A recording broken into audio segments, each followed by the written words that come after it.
Good morning, guys. For today, we're going to cook some tinolang isda. Ito yung isda natin.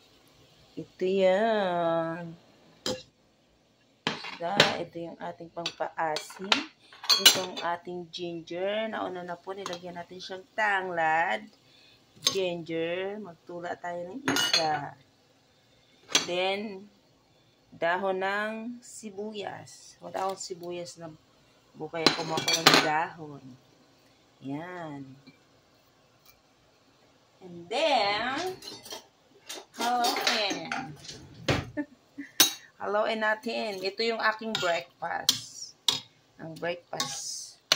Breakfast for today. Oh, yeah. Basta ito, lalagyan natin siya ng kamatis. Then,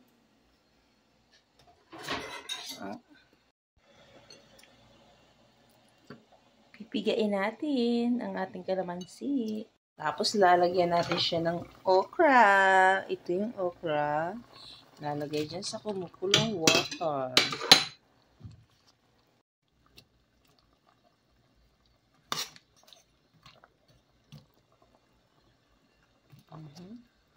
Ayaw, habang nag-ante tayo, magsasahin tayo ng bigas. Magsahin tayo.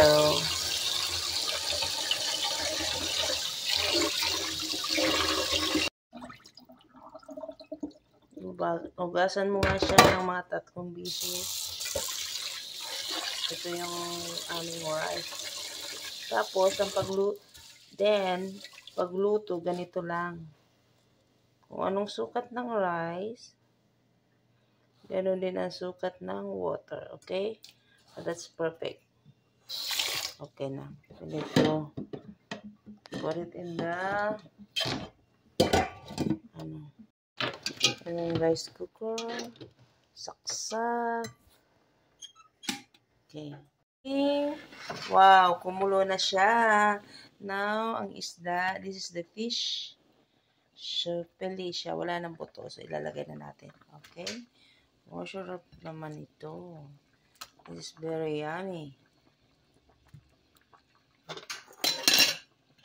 Yummy ng isda.